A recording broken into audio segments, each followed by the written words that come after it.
like that we're live on the internet. It's Batman. I'm Batman, and I love this podcast. I need a throat lozenge. I'm on record as hating that voice. Like, I can't. It ruins those movies for me. Yeah, I just don't like those films. It is what it is. I'm the only nerd on earth who doesn't think the second Dark Batman movie is like the greatest Batman film of all time. I think it's good, but it's just not my favorite. I've gone on record. I believe I've told you it's not my favorite Batman movie, but I do like the movie. It's a good movie. It's good. Yeah. It has like a Heat vibe to me, but no, not my favorite Batman movie at all. In fact, I think as a Batman movie, Batman Begins is superior. Yeah, I like the first one better. Yeah. The second one, he seems dumb. Yeah. Like he's supposed to be the greatest detective, and he's supposed to be smart. Right. But Fox is the smart guy. He's doing all the smart things. Yeah. You know. Anyway, how's it going, Rich? It's going. How are you doing, Eric? I am fantastic. I'm spectacular. You don't remember to do it, do you? Wait, what? You don't remember to do it, do you? I don't. I have to remind myself, and people, and every once in a while I'll catch myself, and then I'll go back on it, but I kind of lose the moment. So. No, you just gotta practice. Yeah, it just takes practice, but I only roll myself out into public when I speak to people, and then I'm back into my hole, not talking to anybody. So. Well, say it to your family. I should. Yeah, I have this weird. There's this weird dichotomy that exists within me that if I'm not out speaking to large groups of people, I don't want to speak to anybody. And I know people have a hard time separating that. Like, how does this guy... like it's not even worth it. I'm not going to talk to one person at a time. Oh. No, it's not that. It's it's so beneath me. I only talk to crowds. I'm not comfortable. It's weird. I'm not comfortable in social situations at all usually. I forget. You think it well. There was a rock star. Or maybe it was Russell Brand. He was either like a famous singer or Russell Brand who said the same thing, that he's really uncomfortable in just talking to a couple people, but he can be on stage and talk to hundreds of thousands. And he was saying, because then you're not really talking to people. You're just speaking, and and they're listening, right? And that's fine. But it's so true. You are oddly isolated when you are speaking to large gatherings of people. Yeah. And it's a totally different dynamic. And it's not a conversation. It's not. And it's a weird thing for me. And people who get to know me outside of the speaking thing are always surprised, like, wait, you don't know? I told you before we went on, I'm doing this talk tomorrow, which is a part of a group of speakers. There's a whole group of speakers coming to do this event, and I'm closing it out. So I'm the last speaker to go. That's wrapping everything up. The keynote. The keynote is technically the first talk, so that's your keynote, and then you have your closing talk. So now the people who are going to this, there's a lot. There's Colin Quinn from Saturday Night Live and the movie Grown Ups, Dickie Bailey. So, and everyone's favorite Bill Clinton. Yeah, that's true. And one of the Parkland shooting survivors is going to be there. Some big time New York lawyer, Sandy Rosenberg. Were they also in Grown Ups? No. Oh, that's like... the dad who started Sandy Hook Promise. That's very cool. Yeah, he's gonna, and I had texted Samantha when I saw the list. I didn't know who all the speakers were going to be. I knew I was going to be a part of this, but I didn't realize who the speakers were going to be. So I didn't find out until last night. And when I saw who was going to be there, and I was like, oh my gosh. And they had asked us a couple of weeks ago, all the speakers, if they invited us to a dinner. to join the other speakers and kind of commingle and meet them and see their stories. And I typically, in a situation like that, I would turn it down because it's not. I feel like it's not my thing. I don't do well in those situations.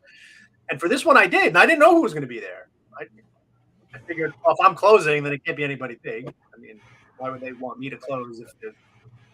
And then I look at the list last night, and I see Mark Barden, who's the father from Sandy Hook, and these other people. I'm like, wait, I don't belong on this list. Like, and having me close it out, like, who the hell am I?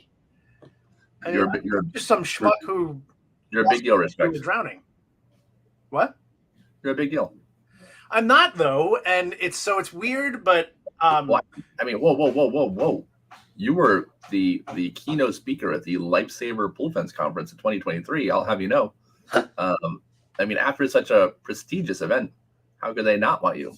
You know, well, 2 years in a row, by the way. Yeah, I don't know.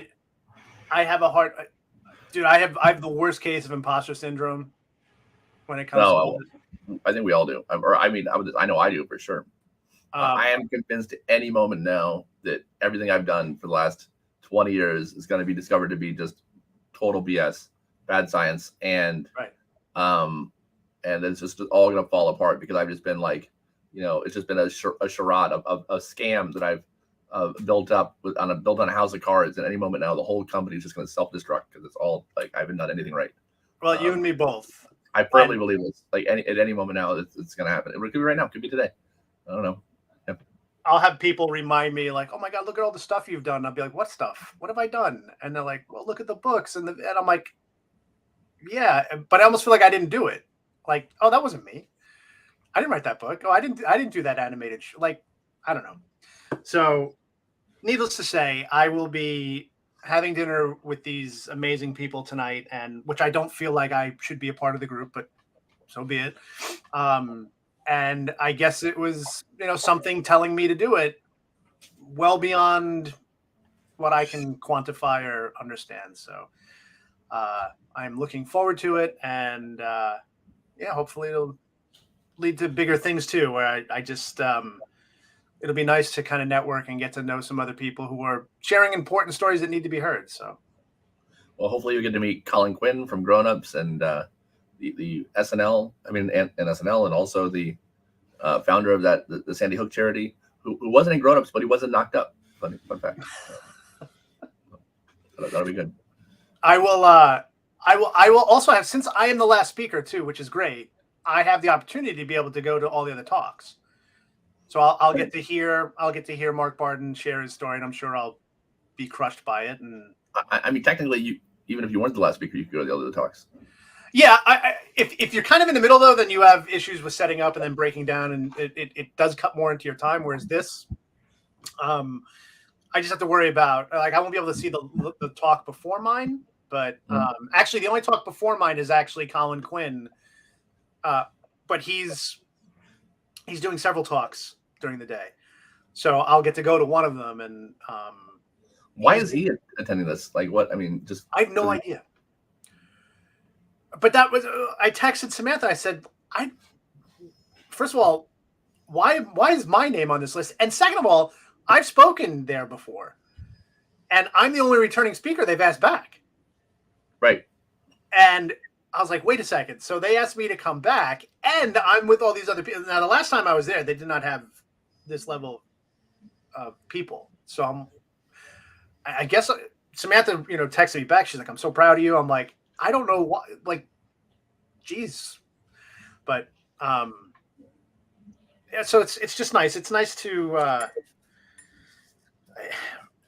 for me, everything has always been about, it always comes back to Reese and the promise that I made, because my promise has always been that his name will live on. And I guess in some small way now, I feel like, oh my gosh, I think I'm kind of doing it.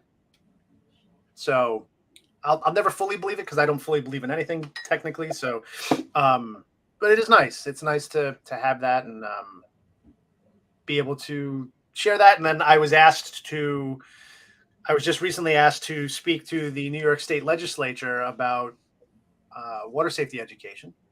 That's really cool. And so I'm doing that on June 16th. And hopefully that'll get some stuff going. I mean, they've formed a New York State Water Safety Council.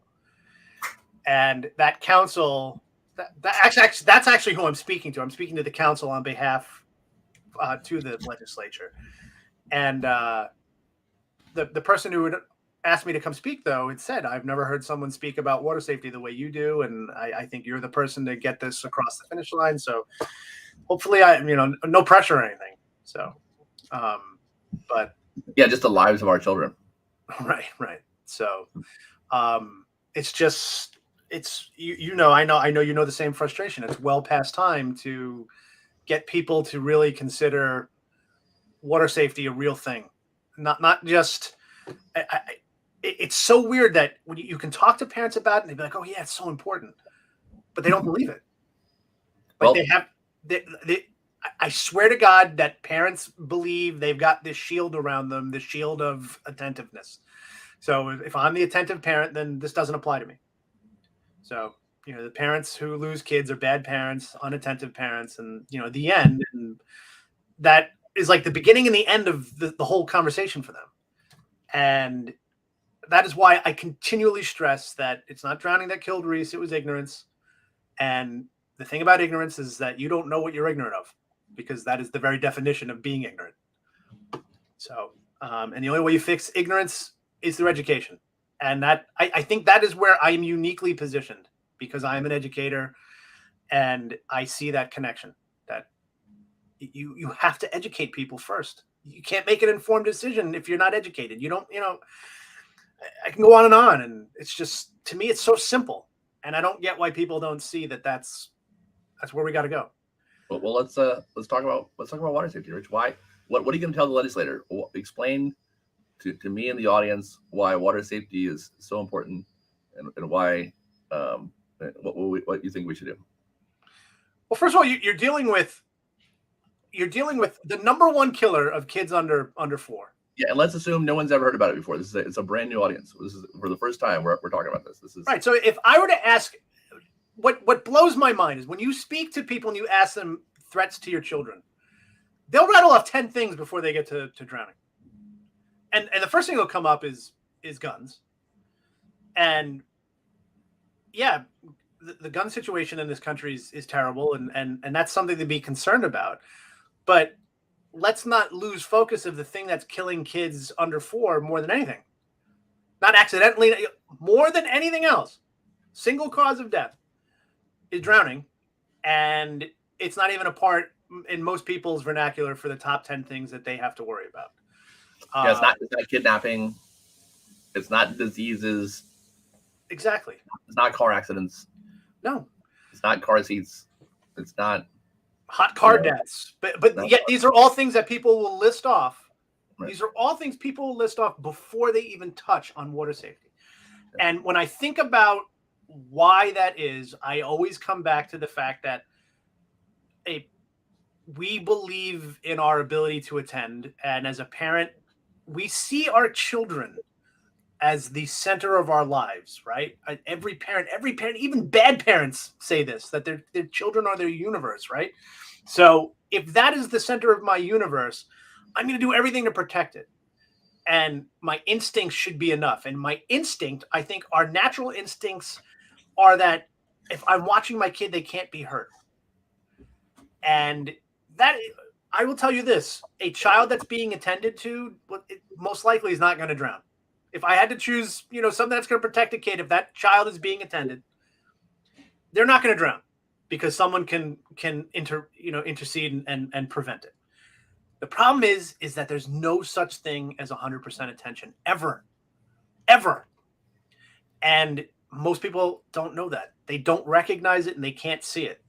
And the only way you can open up people's eyes to that is to say, listen, you're not always paying attention. And I ask the question of parents universally, how many of you have ever said the words, where's so-and-so, in reference to your children? And I've spoken to thousands of parents, unanimously, they all raise their hands. Well, guess what? I can Mike, also raise my hand, and I lost my son. Yep. And it can happen to anyone else. And it does happen. And it's the number one killer of kids under 4. And why hasn't it gotten better? And it hasn't gotten better because the understanding of the problem hasn't changed. And if we get focused on the idea that just watching your kids is enough to protect them, and we don't change that dynamic, nothing will change, and nothing has changed. So water safety is not about one thing. It's not about swim lessons. It's not about pool fencing. It's not about attention. It's not about alarms. It's not about understanding the threats of open water. It is all of those things. It is all of those things in layers that have to be seen as a whole, that everyone just wants to focus on one. And what I find interesting is, like, when I eat a cake, I don't eat it a layer by layer, right? I eat the whole thing. Right. And no one would think of that. No one would think, like, I'm going to take my – well, I actually – there are some inhuman people I've seen who do weird things to their food, and, like, maybe there's a few outliers who would do that, but, you know, we're supposed to take it as a whole. And these layers of protection, which water, you know, swim lessons, obviously one of them. Yes, attention is one of them. Paying attention to the kids, having a barrier, a physical barrier around the body of water. Absolutely. But unfortunately, we get locked up on one, thinking that that's the end all be all, and it's not. And that's where we need to go. And I think I lost Eric. Nope, you're still good. I'm just giving you the full screen. Oh, I get the full screen. Look at that. And then you can see all my toys. So, and until we change that dynamic, nothing's going to change. And my hope is that we can tell parents and we can get the word out there, especially to young parents, because I think that's the key. One of the things that we're working on in New York State is the video to all parents who are having a child in a hospital in New York State, that they get this video warning them of the dangers of drowning to their child, that it's the number one threat for the first 5 years of their life. This is going to be their number one threat that they're facing, and something they're probably not thinking of overall in the list that they're probably making in their heads as new parents of the dangers that their kids are facing. Like I said, it's not even going to be in the top 10. They're going to be worrying about baby proofing their house and putting, you know, covers on the outlets and bumpers around the edges of sharp corners, and worried about dressers that can fall on them and car seats and all this other stuff, which, yes, is important, but it's still not most likely to take that center of your universe away from you. And until we get that word out there that it's more, there's not just one thing. It's a group of things, and it's a group of things that don't require a lot from you. It's little pieces that cumulatively will protect your kid, that put that, you know, it's not a bubble, because no child is ever drown proof no matter what. But my gosh, I would think that most people would want to do everything in their power that they can to prevent that from happening. And just watching your kids is never enough, ever enough. So we got to focus on these layers, understanding of these layers, get the word out to parents, and go from there. And having partners in those layers. So obviously, Lifesaver Pool Fence, right? You're one of those layers. Yeah, and I think there's a bunch of them. I mean, we can go through them real quick. Like I said, if we assume we're talking to people who have never heard this before, right? Right. We talk about parent supervision, right? Which we said can and does fail. The statistics from the CDC showed that 69% of fatal drowning cases, one or both parents were responsible for supervising the child, which is crazy, right? That means in more than 2/3 of drownings, a parent thought they were watching the kid, and yet still the drownings happen,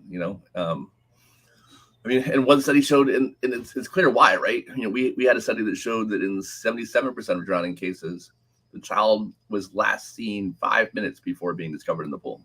Right. So, and then there's another contingent. I think it's a third where they were last seen sleeping in their room, right? And over half they're in the house. I think it's even more. I think it's 2/3 they're in the house. So you can imagine the scenario where you go and check on your daughter, and she's in bed sleeping, and then you leave the room for 5 minutes, which is nothing. You wash a dish, you check a text message, Yep. and then you go back and check like a crazy person. Because who checks on their sleeping kid every 5 minutes?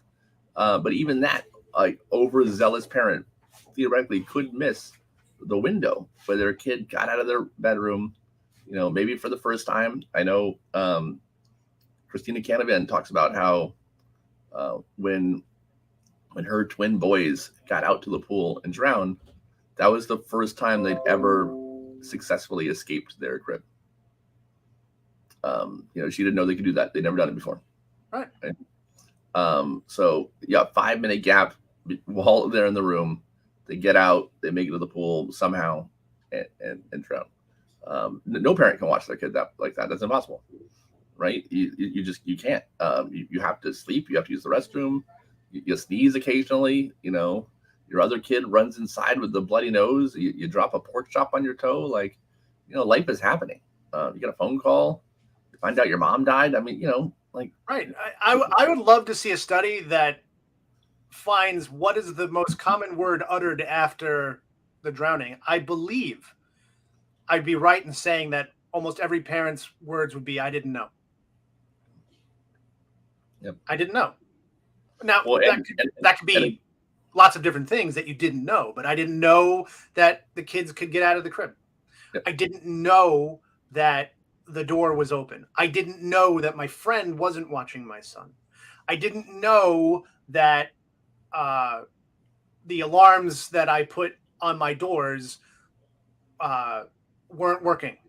Whatever. I didn't know, right? So to me, it still comes back to, what are you ignorant of? Yep. So, I mean, and I bet, as you said so many times, the words uttered before a drowning in 98% of cases is, where's Jackson, right? Where's Christian, where's Jaden, right? 100%. I would. I mean, I remember Carrie Morrison sharing her story, and I wait every time I hear parents who've lost a child to drowning, and I hear them share their story. I wait for the moment where they say that part, when they uttered, "Where's so and so." Yeah. I mean, I will never forget it. Walking into my front, my side door, technically, and my friend sitting there, and I said, "Where's Reese? I thought he was with you." Okay, that's it. That's the end. 99.9% of the time, I thought he was with you, or I thought she was with you. Ends in relief. Okay, yeah, because you dodged that bullet. But in my case, it didn't, and in the case of all these other parents, it didn't. And the only thing differentiating the outcome of our story versus theirs is circumstance. Unless they were parents who were well versed in how to protect their kids and knew all of the layers. Now, I thought I did, and I say this all the time. I had alarms on my doors. So anytime the door opened, there was an alarm that would go off that would signal us. I had a self-latching and self-closing gate around my yard, but not around the pond, which I thought was there to protect my child. Reese was signed up for swim lessons at 2 years old because that's what my pediatrician told us. You can't start swim lessons till he's 2. So he was literally we had already 22 months old. We'd had him signed up for swim lessons, but he wasn't starting for another 2 months. So when I knew I was going to be distracted because I was preparing for Superstorm Sandy to come, and I knew I had to take care of this furniture, and I had Reese, I had asked my friend to watch him, and which my friend obliged and did a great job. I never wanted to come across, and I'm blaming my friend for this. I don't blame him. because that all it took was a moment where we got that distraction. Reese was playing with something he wasn't supposed to play with. I told my friend, I gave it to my friend. I said, take it away from him. My friend took that as I have now passed along the responsibility of Reese to me, that I'm going to watch him while you do this. And I made the assumption that my friend was going to continue to watch my son. And that's all it took. It was just a misunderstanding. And that gate that self-latched was propped open because I was moving furniture. And those swim lessons didn't play a role at all because they didn't happen. And yes, if I had to look back at, why do we have layers? My story exemplifies why you have layers. Because I had things in place and individually they broke down. But when you have layers, you can have multiple of them break and then you have the stopgap, right? It's like, I can take one piece of spaghetti and break it. I can take two pieces of spaghetti and break them. But I can put 50 pieces of spaghetti together. And now I start to apply the same amount of pressure. And eventually I'm going to get to a point where I'll break a lot of them, but I can't break all of them. And that's what those layers do. They give you that breaking without the catastrophe that follows it. You avoid the catastrophic failure. And in our case, that catastrophic failure happened much sooner because I didn't have all the layers in place. And I know for a fact, if I knew what I knew now, my son would be here today. He would be here. And my life would be 100% different. And I think about that every day. I live with that regret every day. I try to reconcile it and say that maybe the best part for everyone else is what happened, because maybe doing what I want to do will help prevent this from happening to other people, but it doesn't make it any easier for me. And I can never get that back. You can't go back. And I don't think I've ever told anyone this because I was always embarrassed. I'm going to say it now. When I was at the hospital, this was even before Sam got to the hospital, so she didn't even know what was going on. I was at the hospital. I knew my son was gone. I knew it. I knew enough about all of it to know that there was no chance. And I remember being in that waiting room and I tried to will time in reverse. I tried to will myself to come out of this nightmare, to turn time back. I literally tried. And I think in our heads, sometimes we feel like we're protected and that, those things happen to other people. And so that moment where the realization hit me that it wasn't other people, that it was me, and that this was my son and this was my life. And there's nothing worse than that. There's nothing worse than that realization. And I don't want any other parent to ever go through it. It breaks my heart when I see the list of kids and I see those two dates, their birthday and their angel day. And I see dates that are after my son, because in my head, no, if I'm doing what I'm supposed to be doing, then there shouldn't be any dates after October 27, 2012. And there are. And the reason there are is because that ignorance persists. So, and we need those layers. And like I said, you provide one of those layers, and one of those layers that people overlook. I can drive through my neighborhood and find 6 bodies of water in my neighborhood alone that are not protected by a pool fence. And when I speak to them, you know what their universal answer is? It's ugly. They don't want it. They don't want it, and they keep their eyes on their kids. Oh, they watch the kid, right? Yeah. I'm not concerned. I keep my eyes on the kids. Okay, there you go. I can't fix that, but that old saying that you can't teach an old dog new tricks. It exists because it's pretty much true. It's really hard to get people to change their habits, to change their beliefs. It really is. And the best way to do it is to start someone off with a new set of beliefs and that clean slate. And children are that clean slate. And my hope is by hitting the younger generations and teaching them these rules, and it doesn't take long. Generational change does not take generations to change. That's a great quote. Oh my God, I love that. Generational change does not take generations to change. No, it takes one generation. Right. Not even. Not even. It can happen even before that generation is even fully matured and moved on. We talk about this all the time with car seat safety and bike helmets and all these things that now are just ubiquitous that didn't exist a generation ago. Right. So let's get these layers of protections out there so that people are aware. No, it's not just one thing. It's not just swim lessons, but yes, get your kid enrolled in swim lessons as early as you can. And I don't care what type of swim lessons you do. Research it. There's a difference between traditional swim lessons and survival swim lessons. There's hybrids. I have my own particular choice. But I don't think my choice is necessarily the right one or the best one. And I think any swim lesson is still going to be better than none. In any case, are there better versions? Sure. Putting a barrier around your fence. You should have a dedicated pool fence.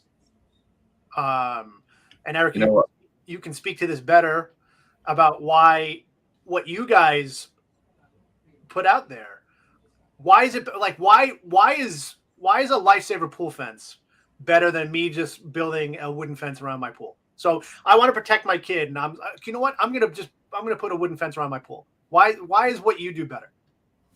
I mean, before I talk about that, I'd like to let Paul talk about it.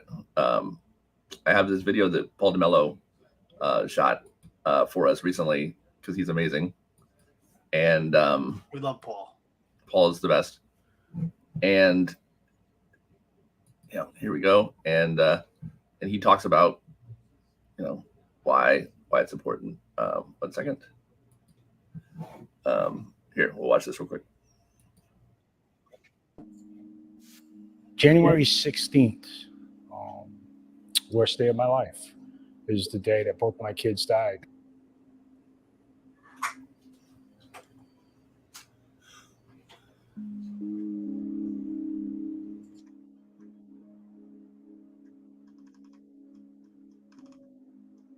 There were people that came up to me and said, "Hey, you remember Mad Mothers Against Drunk Drivers, right? Why don't we do something about this?" And that's how Just Against Children Drowning was formed.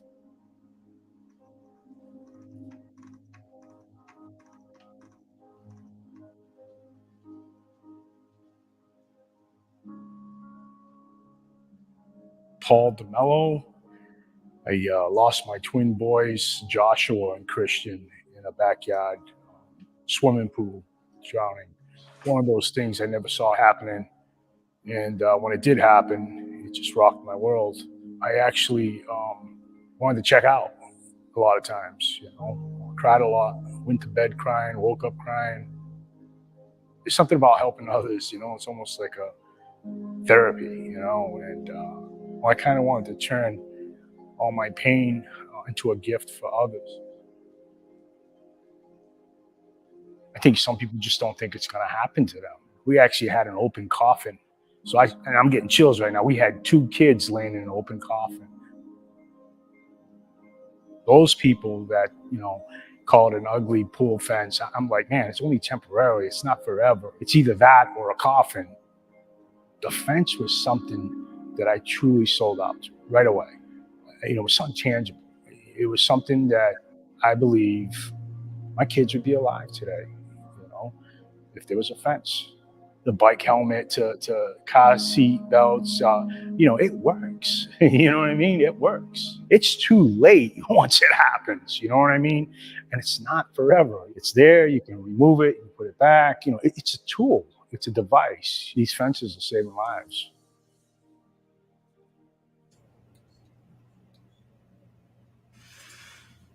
There you go.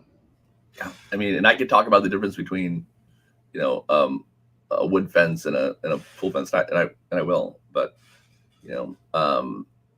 I don't think there's a better argument for why you should get a pool fence than Paul DeMello, who lost both of his twins, saying that he knows unequivocally a pool fence would have saved his kids. And he believes that, deep, down to his core. He knows that if there had been a a fence around the pool where his kids drowned, they'd be alive now.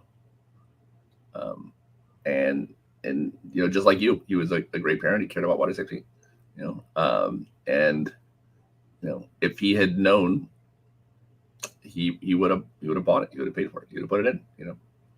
He'd have done it. Yeah, and that's like with our pond. I would have never in a million years thought, well, wait, I can put a barrier around it. That by the way, I can just take down. That is not a permanent fixture. I'm not putting in posts into the ground that I've got to dig, these giant footholes and then put a big wooden barrier or chain link or whatever. I've got this easy to remove by an adult fence that a child just can't penetrate. So why not? It's ugly. What's uglier? I'll tell you what's uglier is looking at your kid in that coffin. That's the ugliest thing you'll ever see. And I just, if a parent is willing to roll the dice on that, you're so certain that you can just keep an eye and that you're willing to roll those. Hey, and maybe there are people out there, I'm willing to roll those dice. I get life is a series of risk versus reward and what you feel is worth your time. But you ask me, there's nothing more important to my time than my kids. So, and yeah, I mean, what Paul said is exactly true. I mean, if I had known what here's the thing, Samantha and I, when we had Abby, one of the first conversations we had was removing the pond, and I had it priced out, and it was literally almost $10,000 to have it taken out, with all the work because of the extent of the pond. Now, had someone told me, and I didn't even know you guys existed, had someone told me there was a removable mesh fencing I could put around that pond easily, that when my kids were older, I could just take right out. Or if I had company over and I wanted to, entertain, and I wanted to, I was willing to accept that I can, watch my kids during that, I could take it down in those moments. That if that existed, I would have done it in a heartbeat. But I can't turn back time. There is no time machine. There is no way to fix what I already didn't know that caused this problem. So all I can do is, like what Paul said, is turn my pain into something that helps others. So, and I know my hesitance to becoming a part of the water safety community always stemmed from the fact that I saw myself as a failure. So why would anyone want to listen to me? But the irony is that that's exactly why people should listen to me, because we can all equally be that failure. And that failure is not, it didn't come from malice. It didn't come from anything other than my not understanding of the entire problem and how to simply fix it. It doesn't take much. It doesn't take much. And I find it interesting that parents won't blink an eye to spending money to hire tutors to help them get into colleges and sports training and all that. Yeah, you want to spend that money to give the best to your kids, but what about spending the money to keep them alive? To keep the number one thing likely to kill them under the age of 4 or under the age of 5 from killing them. Isn't that worth the investment? I mean, and it's not breaking the bank investment. It's not breaking the bank investment to put a pool fence around your pool. It's not breaking the bank investment to get your kids into swim lessons. These things, it's not breaking the bank investment to have an alarm put on your doors. None of it. So is it worth it? Risk reward, right? I bet there's parents out there who, by the time their kid is 5 years old, have more money put in their college fund than it would cost to put up a pool fence, and they didn't get the pool fence but did the college fund investment. Right. I bet they exist. Well, who has a college fund? Reese. Right. Reese had a college fund, has a college fund, but it's not for him. It's not going to go to him. It's going to go to his sisters. But yeah, we put that money in, but I didn't put in the money to take that pond out. Right. And like I said, had that option been made, had I been made aware of that option, I can have the security of not worrying about the pond and not have to pay the money to have the pond removed. Sold. Right. But I didn't even know your product existed. Didn't even know. The only pool fences I'd ever seen were those gaudy metal ones with the, or like a wooden fence put around. I didn't want that. But a removable mesh fence that a kid can't get through, that first of all you can see through easily. Like, to me, it's what I find the most interesting about people who are hesitant about pool fencing is, to me, the least intrusive barrier is what you guys provide. It's, how much you can't make it any easier, right? I mean, no, unless you can develop force fields, Eric, which you guys should be working on. All right, that's next. Yeah, that's next. But yeah, I didn't want to give away the proprietary work you guys are doing on force fields, and it's happening. But yeah, I mean, you asked, the difference between a wood fence or a chain link fence or a wrought iron fence, and and the Lifesaver pool fence, and I would say that there's a difference between a pool fence and a fence around a pool. Right. And a fence around a pool is those other things, right? It's the wrought iron, chain link, wood, vinyl, I guess. And the difference is those aren't made for child safety. Right. Those aren't designed specifically to keep kids out of the pool. Right. They're made for all kinds of other things, which are great for those things. But if the goal is to keep your kid from drowning, you want the right tool for the right job. Right. And that's a mesh pool fence, where it's designed out of mesh. So not only can you see through it, so not only is it easily removable, but also it's extremely difficult for a toddler to climb, right? Or an adult, really, for that matter. But it's hard for anybody to climb. There's no handholds, there's no footholds. The mesh is smooth. You can't grab onto it. It has a self-closing, self-latching gate that's key lockable. All the components of it are geared towards child safety. And like you said, like Paul said, you can remove it when you don't need it. Takes 10, 15 minutes, and you can put it back pretty easily as well. But you don't even have to remove it. You can use the pool just by opening the gate. It's not like a cover or a net where you have to, lose your protection to use the pool.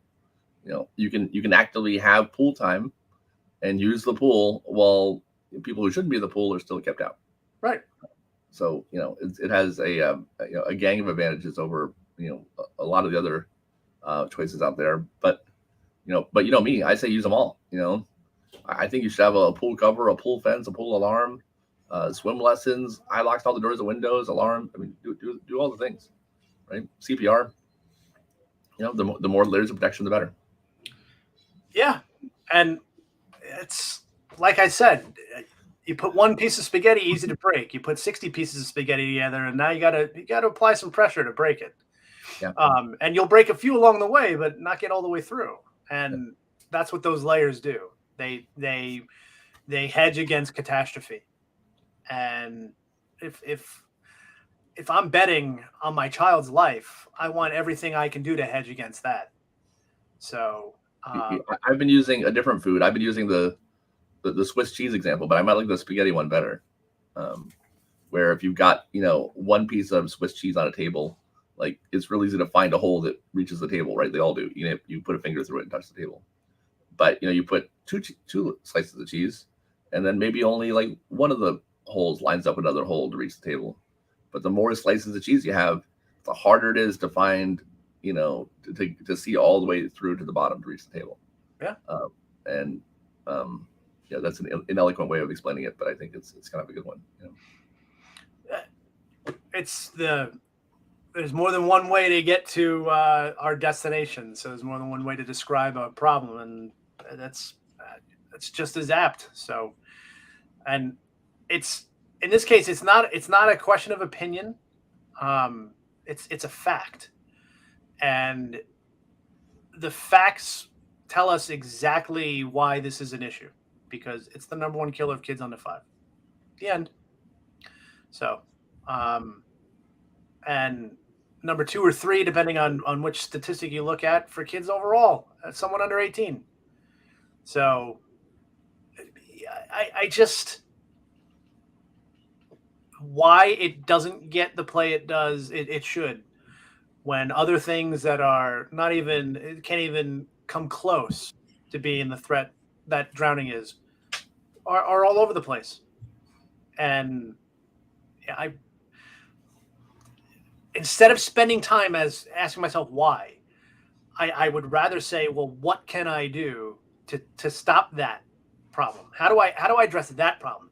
And I think that is where the water safety community, I think, has always fallen behind, is that they are so focused on the numbers themselves and what they can do to change those numbers through direct action, that they're missing the causal issue here, which is the ignorance of the public at large. And until you address that overall ignorance, nothing will change. And it hasn't. So, and I don't want to pat myself on the back, and I don't want to be smug, be saying, yeah, I predicted this. I've predicted it all along, until you enact some type of real change through education. It's never going to change. So, and here we are. And now New York State has a chance to maybe really change this. There's a couple states with legislation for compulsory education. I would love, if I had that time machine, Eric, I would love to go into the future in which all these things were implemented, and I get to go, told you. But I don't even need that, because I can look at countries like Australia. Yeah. I can look at countries like Germany that have compulsory, well, not even compulsory water safety education, and compulsory swim lessons. And compulsory pool fences. Yes. That, there you go. Now, I will say this. You're going to love this. My daughter, Abby, who is my little warrior when it comes to water safety, and she's a swim instructor, and she helps out with the foundation. She's in a public speaking class, and she just gave a presentation on a topic, which was water safety for kids.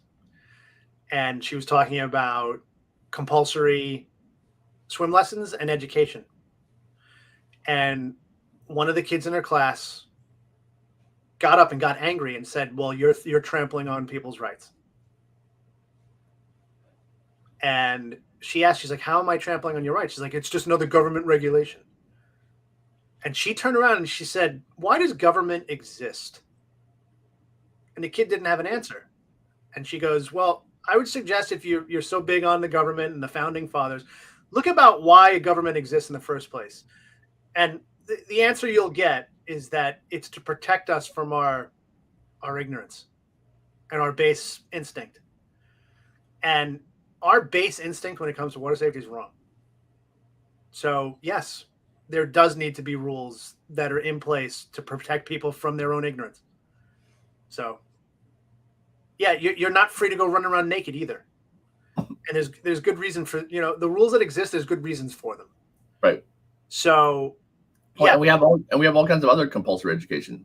Right. You have to take, 10 years of math, and you have to, take 10 years of English, and, we're compulsed to take all kinds of education. So, another one that's going to save your life doesn't seem that out of alignment. Right. I mean, we have building codes for a reason, right? We have those codes should apply to a pool. If you put in a pool, you have to have a freaking fence around it. The end. How hard is that? If you have a kid, they have to learn how to swim. The end. Yep. And don't have a kid. If you don't want to be subjected to having to put a kid through swim lessons, don't have a kid, right? If you don't want to be subjected to having a fence around your pool, don't put in a pool. Like, there's your choice still exists. So that argument is so vacuous. It's just. I mean, you gotta feed, bathe, and dress the kid too. If you don't want to do that, Right, exactly. I mean, yes, there are things you got to do, and these are the things we have to do to protect them. And my gosh, is it so hard to understand these layers and implement them? No, it's not. And the price you pay for not is a lot higher than any of us want to pay. So, and Well- that is fact, not opinion. Well, speaking of the layers, I know you've got a video queued up there. How about we watch the video about the layers of protection, and then we'll wrap it up here. All right. So, Hold on. Mike's gonna let you share your screen.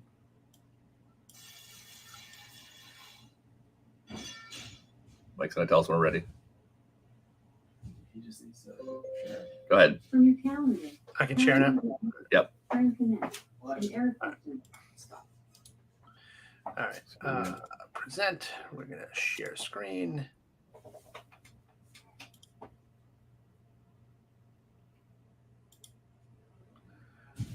Where is it? Why is it not noticing it? Oh, there we go. Okay. Oh, wait. Hold on. Let me try this again. Share screen. Yes. Entire screen. Share system audio. Okay. Are we sharing?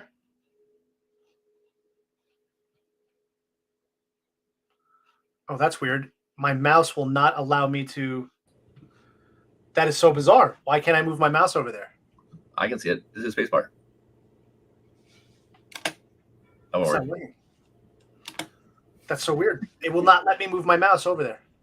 I mean, Live music. yeah, this is great, dude. You're doing great. You like it? Hold on. Um, I stopped it. I cannot move my mouse over to the other screen. Well, I have. a Yeah, version you of pull it up because it's not letting me pull it up.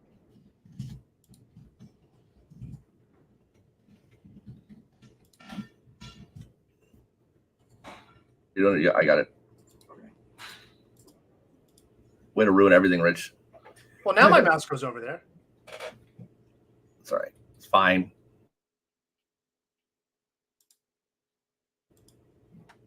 It's fine, Rich. Don't worry about it. I'm sorry. Here we go. Oh, it's working. May surprise you. A child is 100 times more likely to be killed by a swimming pool than a firearm. That's right, a swimming pool. Drowning is a leading killer of children under 5. Nearly 700 children fatally drown each year. And for every child who dies from drowning, another 4 children are sent to the ER for non-fatal submersion injuries, many becoming permanently disabled. 69% of fatal drowning incidents occur while one or both parents were responsible for supervising the child. Many of them good parents, just like you. 3 out of 4 of these children had been seen no more than 5 minutes before being found in the pool. Children drown quickly and quietly, but there are a number of layers of protection you can take to ensure the safety of your little one. High locks and alarms at all doors and windows with pool access. A pool safety fence isolating the pool from the home and all access points. Alarms both in the pool and worn on the child. Water survival training as soon as the child is crawling. And finally, CPR and rescue training. The more layers of protection you have, the safer your pool area will be. You wouldn't leave a gun sitting on your kitchen counter. You wouldn't own a car without seatbelts. Don't own a pool without protecting it. Pool safety education saves lives. Help spread the word by sharing this video with your friends, family, on your Facebook, your Twitter, by email, everywhere. You never know whose life you might save. Go to www.poolfence.com for even more life-saving information. There you go. There you go. So if you want some, this is the beauty of doing things in real time. I literally just got a text from my partner in water safety, Bobby Hazen, that our bill for the New York State, the compulsory education, the video, just passed the New York State Senate. Nice. Congratulations. So that means now it's got to go to the governor's desk and she needs to sign it and it becomes an actual thing in New York State. That's cool. Mike will clap on my behalf. So, yay. Yes. Thank you. So, yes, live. Look at this live broadcasting. You were here the moment I literally just found out that it passed through the Senate. So, Look at that. Brandon Love congratulating us. so this is big. This is big. And by the way, that video has me speaking to the parents. So That's awesome. So I have this vision of like 10 years from now, people are like, I know you from somewhere. Yeah, why do I know you? Oh, that's that video I have to watch about drowning. Sorry. Yeah. Well, I mean, every parent in New York State has to watch one for, shaken baby syndrome. So, Right. which, by the way, isn't even in the top 10. No. So, but drowning, which is number 1 for that age group. Finally, in one state at least. Yes, New York. You know what? I'm gonna have to put on. There you go, New York, There we go. baby. New York. All right. Of course, it's the Mets, but and they're terrible right now, but it's okay. So, Well, that's great. That's great news. I'm very happy. yeah, about I think that's a perfect thing to end on. that. Excellent. All right. Well, we'll just shut the video off right now. Just click. Awesome. Well, thank you, Rich. As always, you're spectacular. And you're fantastic. Thank you. And I hope to do this again with you one day. Me too. I know we've our schedules have been a little crazy lately, so I've been busy. It's my fault this time. no, dude. You getting bigger and better is exactly what needs to happen. So, Yeah, we have our first 2 franchisees. yeah, I saw Brandon Love had posted there, so I know he's one of your 2 new franchisees. Yeah, Brandon Love in Little Rock, Arkansas, our first ever franchisee. That's awesome. Couldn't have asked for somebody better to do it. It's amazing.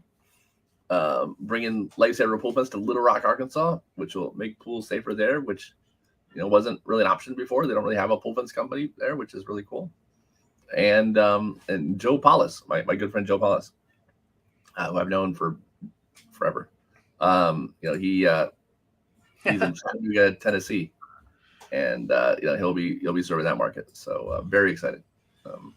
No, this is as I said to your distributors and future franchisees, that the better you guys all do is the better we're all doing. So I don't want them to ever feel guilty for making money and saving lives. So I can't think of a better way to earn a living than knowing that you're protecting people. So I sleep at night just fine. As you should. Yep. What you do is important. So I take a lot of drugs, but I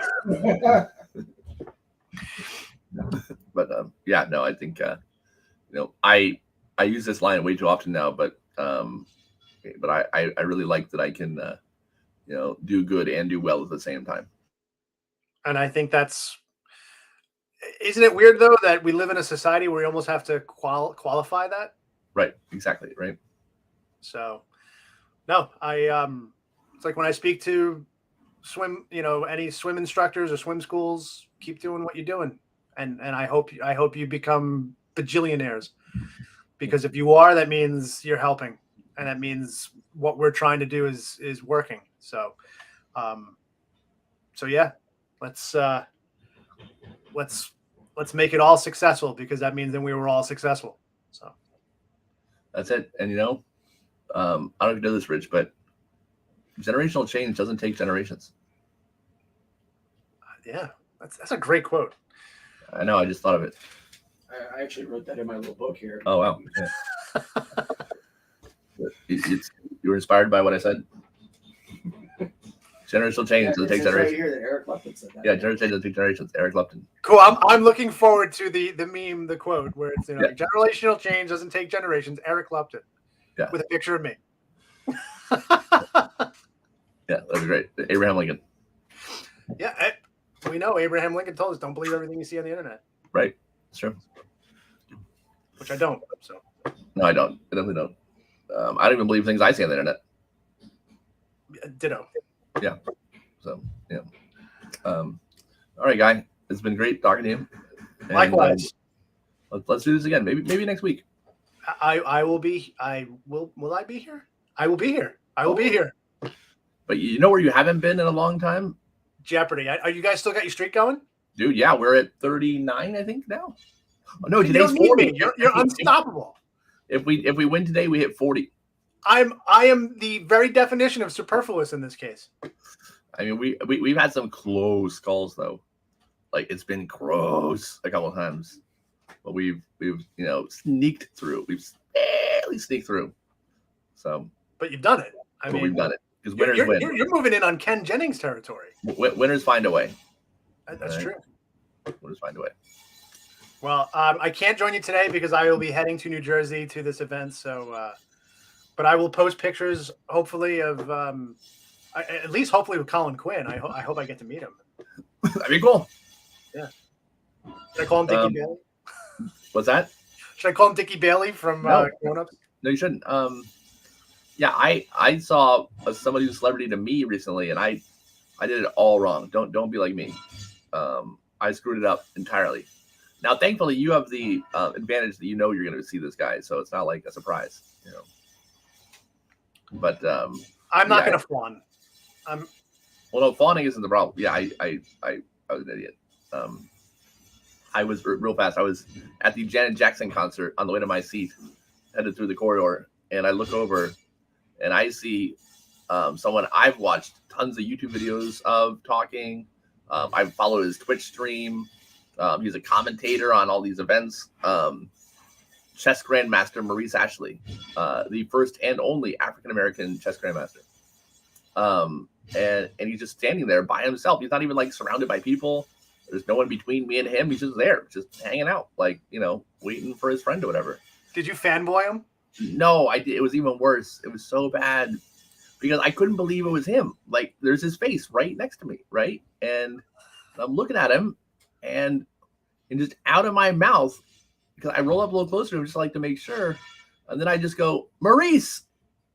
Like his name just spits out of my mouth because I can't believe it's who I'm looking at.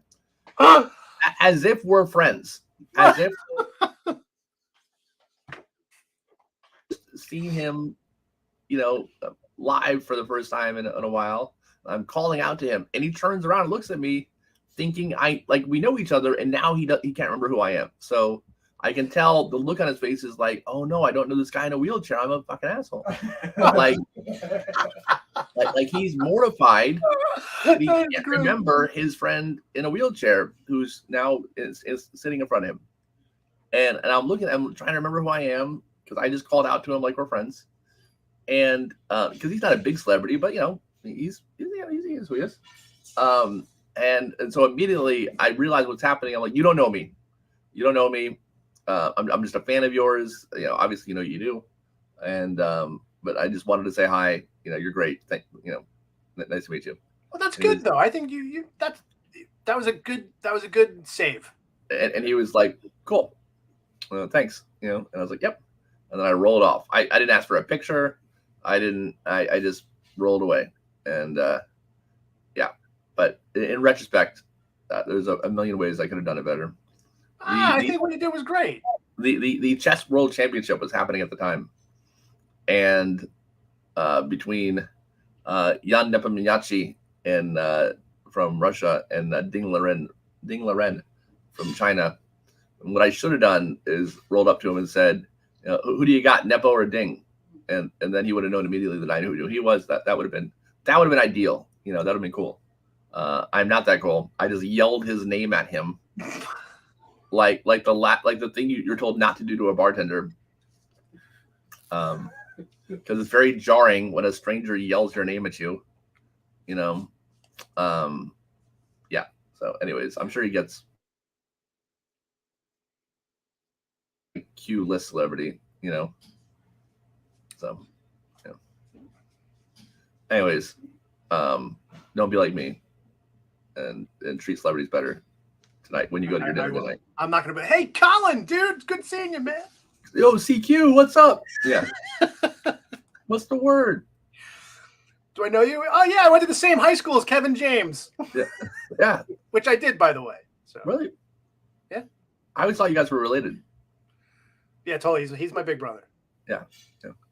No, I've seen his big brother do stand-up, and it's terrible. Oh, yeah, Valentine. Yes. Or no, is that his name, Valentine James? Yeah, that's is it Ken Valentine? I don't know, but I've seen his sibling. I didn't know if it was. I think it's his older brother. Yes. Do stand up, and he opened for him once, and he was awful. It was the only time I've ever been really upset about nepotism. Gary Valentine. Gary. Yeah, he was bad. Yeah. Well, yeah. Kevin James went to my high school. So. Okay. I don't know him. Me I would either. like to know him. I don't know if I would actually. And maybe, I don't know. Maybe like, because I'm going to tell you one thing. I will tell Colin Quinn. I went to the same high school as Kevin James. He's gonna be like, who? Okay, buddy. Yeah, nice. He was, Who, by the way, wasn't Kevin James when he went to high school. He was Kevin Valentine. Oh, okay. So there you go. Two first names now. Yeah. All right, my friend. I will hopefully catch up with you next week, and I will let hope you know so. how this all went. Hey, good luck, Godspeed, Thank you. and may the force be with you. And also with you. Live long and prosper. And peace and Deserves long it. life. All right, Brandon Love is enjoying our program, so that's good. As he should. So All right. he's now our second viewer. Yeah, thank you, Brandon, for doubling our viewership. It's him on Facebook and Charlotte on YouTube, and that's all we got. That's all right. It's all good. I get an hour with Eric. You know, it's all good. An hour with All Eric is worth 5 with anybody else. Hey, I'm talking about being appreciative of time. There you go. I mean, I asked for 20 seconds, dude. I get an hour every week. So, 20 seconds is what most girls get out of me. So, you're doing better than them. I wasn't gonna go there, but All right, dude. boy, if there's not a better way to end than right there. Speaking of a good ending, This that's this show has officially climaxed. that's a happy ending. All right, we're just gonna end the studio right now. All right, here we go. Bye.